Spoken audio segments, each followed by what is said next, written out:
Amerika Birləşmiş Ştatları Fars körfəzinə böyük hərbi qüvvə yeridib. Abraham Lincoln aviadaşıyıcı gəmi hərbi gəmilərin müşayiəti ilə artıq Fars körfəzindədir. Çox saylı qırıcı təyyarələr, hava hücumundan müdafiə sistemləri artıq gətirilib, bölgədə yerləşdirilib və bu məqamda Trump elan edir ki, İran rəsmiləri müqavilə bağlamağa hazırdılar. Danışıqlar aparmağa ehtiyac var deyirlər. Ancaq nədən danışılacaq? İran nədə razılığa gələcək? Əgər bu vaxta kimi gəlmədisə, indi niyə fikrini dəyişməlidir? Aydın deyil. Aydın olan odur ki, Trump'ın uğurlu bir əməliyyata ehtiyacı var. Artıq Venezuela'nın prezidentinin qısa müddətdə həbs edilərək Amerika Birləşmiş Ştatlarına gətirilməsinin yaratdığı effekt öz təsirini xeyli itirib. Yeni uğura ehtiyac var. Danışıqlar başlayacaqmı?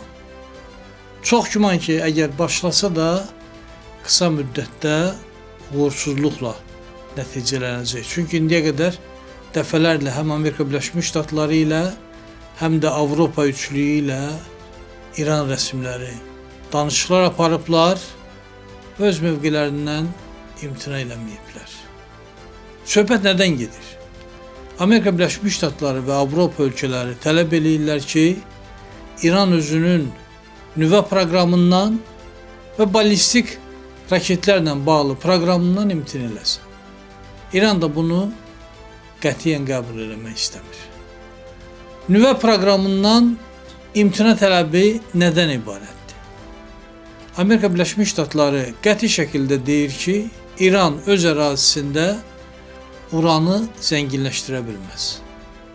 Əgər 2015-ci il müqaviləsində 3,7% qədər uranın İran daxilində zənginləşdirilməsinə razılıq verilirdisə, indi ona da razılıq verilmir. Səbəb də aydındır. Çünki atom elektrik stansiyalarında işlətmək üçün tələb olunan uranı İran öz daxilində zənginləşdirmək hüququna malik idi və zənginləşdirirdi. Eyni zamanda dərman preparatları istehsal eləmək üçün tələb olunan və 20% zənginləşdirilmiş uran da xaricdən gətirilirdi. Və indi birdən-birə məlum olur ki, İranda təqribən 400 kiloqramdan biraz artıq 60%-ə qədər zənginləşdirilmiş uran var. Və bunu biraz da zənginləşdirib 85, 95, 90%-ə çatdırmaq mümkün olsa, bu qədər uran 9-10 nüvə başlığının istehsalı üçün kifayətdir.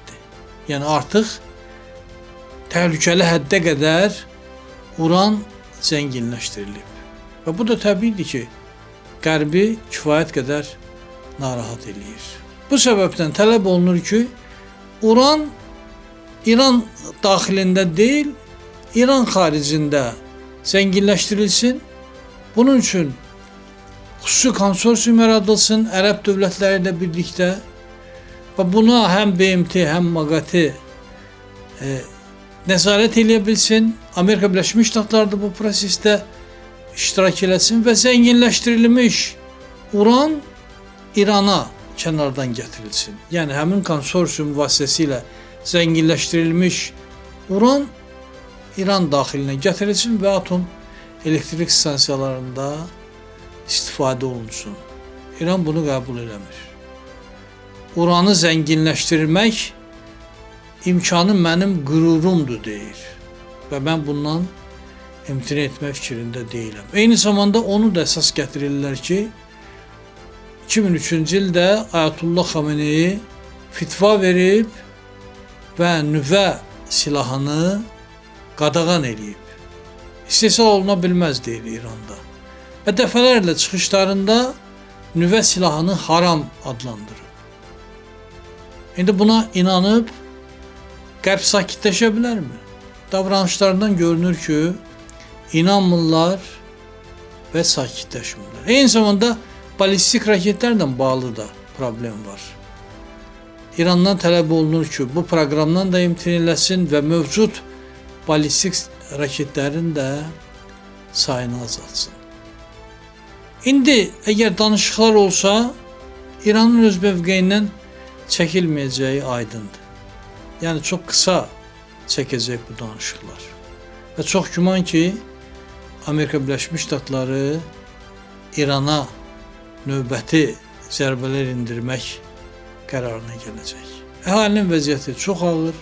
Sanksiyalar İran iqtisadiyyatını demək olar ki, tarımar eləyib. İranda iqtisadi vəziyyət çox ağırdır və bu günlərdə baş verən etiraz hərəkatı da bir daha onu göstərdi ki, xalq bu iqtisadi çətinliklərdən cana doyub. Ancaq təbiidir ki, zorakılıqla bu dəfə etiraz hərəkatını yatırtmaq mümkün oldu. Amerika Birləşmiş Ştatlarının növbəti zərbələri ölkə daxilində etiraz hərəkatını yenidən alovlandıracaq, yoxsa əksinə xalqı hakimiyyət ətrafında birləşdirəcək. Bunu da yaxın günlər göstərəcək. Ancaq bir şey aydındır ki, Amerika Birləşmiş Ştatlarının İrana zərbələr endirməsinə çox az qalıb. Trump'ın uğura ehtiyacı var. Ehtimat azalır. İlin sonunda keçiriləcək seçkilərdə məğlub olmaq təhlükəsi var və bu da Trump'ı topal ördəyə çevirəcək.